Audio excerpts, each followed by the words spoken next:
శాస్త్ర ప్రమాణంతే కార్య కార్య వ్యవస్థితో జ్ఞాత్మ శాస్త్ర విధానత్వం కర్మకర్తు మిహవసి.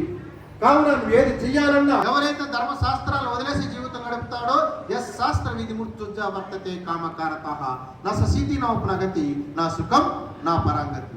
ఎవరైతే ధర్మశాస్త్రాన్ని వదిలేస్తాడో వాడికి సుఖం ఉండదు, పురుషార్థ సిద్ధి ఉండదు, మోక్షం అంటే స్వర్గం కూడా ఉండదు అని భగవద్గీత శాస్త్రం తెలియజేస్తుంది. ఇదే విషయాన్ని బైబిల్ చెప్తుంది, ఇదే విషయాన్ని పురాణ శాస్త్రం కూడా చెప్తుంది. అంటే సమయం లేదు కాబట్టి వాటిలోకి వెళ్ళటం లేదు. కాబట్టి ఇప్పుడు మనందరం కూడా మరి ధార్మికులు అవ్వాలనుకుంటే, ఆధ్యాత్మికులు అవ్వాలంటే ధర్మశాస్త్రాలైన భగవద్గీత, బైబిల్, ఖురాన్ యొక్క సందేశాన్ని అవగాహన చేసుకోవాలి, ఆచరించాలి. మరి వాళ్ళు ఇస్తున్నటువంటి సమాచారం ఏమిటంటే, ఒకటి మన జీవితాల్లో సమస్యలు రావడానికి కారణం ఏమిటి, రెండు విషయాలు చెప్తున్నాయండి ధర్మశాస్త్రాలు.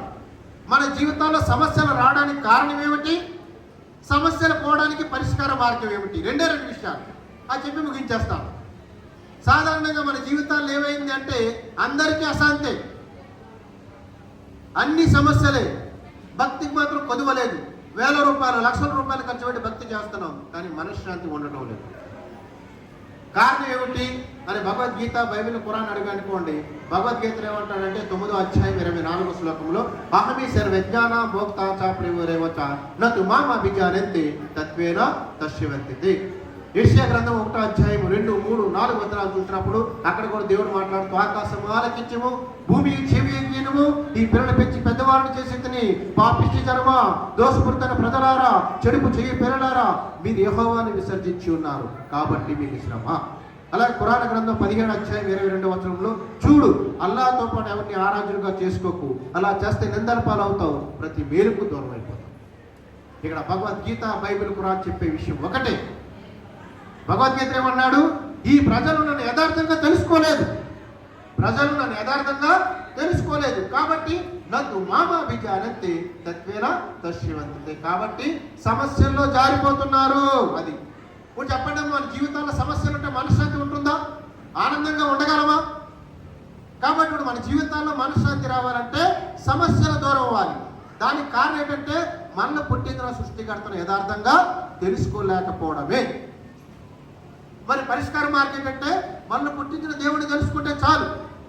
చాలా మంది ఎవరిని అడిగినా సరే దేవుడు ఒక్కడే అంటారు, కానీ ఆరాధన ప్రార్థన వచ్చినప్పటికీ ఏ పొట్లో ఏ పాముందో 4 రాళ్ళు సిద్ధం, ఏదో రాయి తగలకుండా ఉంటుందని ఎవరిని పడితే వాళ్ళు దేవుడిగా చేసుకుంటాం. కానీ మన జీవితాల్లో మనశ్శాంతి రావాలంటే, నిజమైన ధార్మికత రావాలంటే మనల్ని పుట్టించిన సృష్టికర్తను యథార్థంగా తెలుసుకోవాలి. మరి ఆయన ఎలా ఉంటాడు అంటే ఆయన ఈ సృష్టికి అతీతుడు. మొదటి విషయాన్ని, ఆయన ఈ సృష్టికి అతీతుడు. చాలా మంది దేవుడు మళ్ళా మానవుడేంటి, దేవుడు మళ్ళా అవతరిస్తూ ఉంటాడు, మన అవసరాల కోసం, మన పాపాల కోసం, మన సమస్యల కోసం దేవుడు కాలానుగుణంగా రూపాంతరం చెందుతూ అవతరిస్తూ ఉంటాడు అనుకుంటారు. కానీ మన ధర్మశాస్త్రాలు ఏం చెప్తున్నాయి, సృష్టికర్త సృష్టికి అతీతుడు. అర్జునుడు అడుగుతాడు భగవద్గీతలో, ఓ కృష్ణ కిం తద్ బ్రహ్మ, 8వ అధ్యాయం 1వ శ్లోకంలో అడుగుతాడు, ఆ బ్రహ్మ ఎవరు, ఆ సృష్టికర్త ఎవరు అడగగానే శ్రీకృష్ణ పరమాత్మ వారు ఏమంటారంటే అక్షరం బ్రహ్మం పరమం. అక్షరం అంటే నాశనం కానివాడు, బ్రహ్మ అంటే సృష్టికర్త, పరమం పైనున్నాడు. అంటే భగవద్గీత ప్రకారం మళ్ళందరినీ సృష్టించిన ఏకైక సృష్టికర్త సృష్టికి అతీతంగా పైనున్నాడు అని చెప్తున్నాడు. ఇదే విషయాన్ని యేసుక్రీస్తుని అడిగితే భూమి మీద ఎవరికైనా తండ్రి అని పేరు పెట్టవద్దు, ఒక్కడే మీ తండ్రి, ఆయన పరలోకమందు ఉన్నాడు. ప్రవక్త మహమ్మద్ వారు కూడా ఏమంటారంటే ముస్తఫీ అలల్ అర్ష్, దేవుడు ఆకాశ సింహాసనంపై ఆసీనుడై ఉన్నాడు. అంటే మనందరినీ పుట్టించిన సృష్టికర్త సృష్టికి అతీతంగా ఉన్నాడు, మొదటి విషయం. రెండోది, ఆయన పుట్టేవాడు కాదు, ఆయన పుట్టేవాడు కాదు. నేను పుట్టాను, నేను గొప్ప, నా తల్లిదండ్రులు గొప్ప అంటే నా తల్లిదండ్రులే గొప్ప, నా తల్లిదండ్రుల మీద నేను ఉంటాను.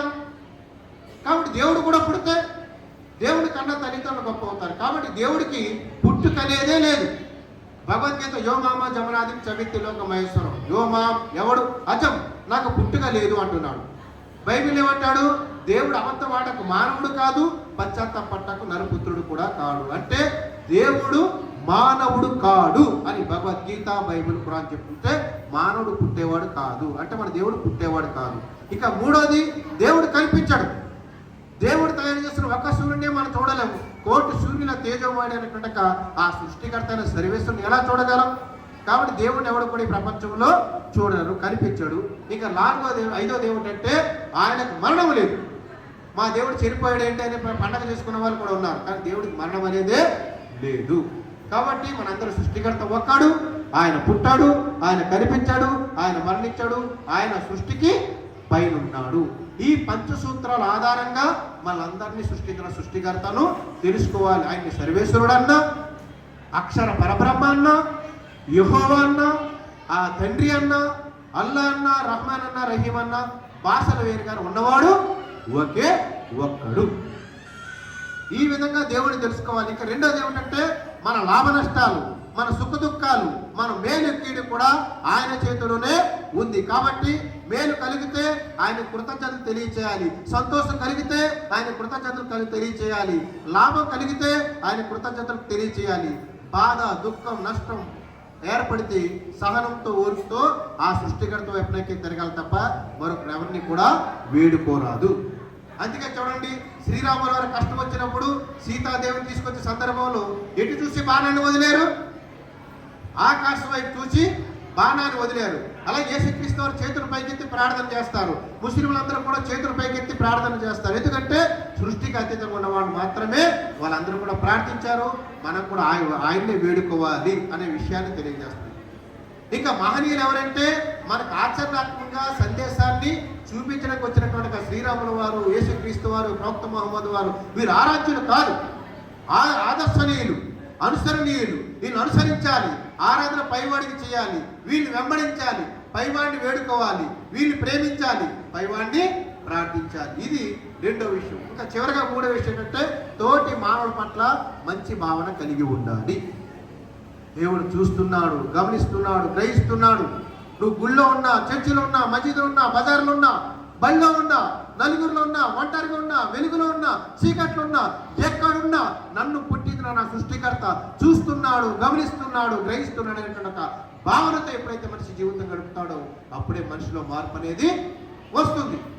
ఈనాడు భక్తిపరుడు కానీ తల్లిదండ్రులు సేవ చేసే పరిస్థితి లేదు. జై శ్రీరామ్ అంటాడు. జై శ్రీరామ్ అన్నంత మాత్రాన మీరేమి ప్రేమను పొందలేరు. శ్రీరాములు లాంటి వ్యక్తిత్వం కలిగి ఉండాలి, శ్రీరాములు లాంటి క్యారెక్టర్ కలిగి ఉండాలి, శ్రీరాములు లాంటి ఒక నడవడిక కలిగి ఉండాలి.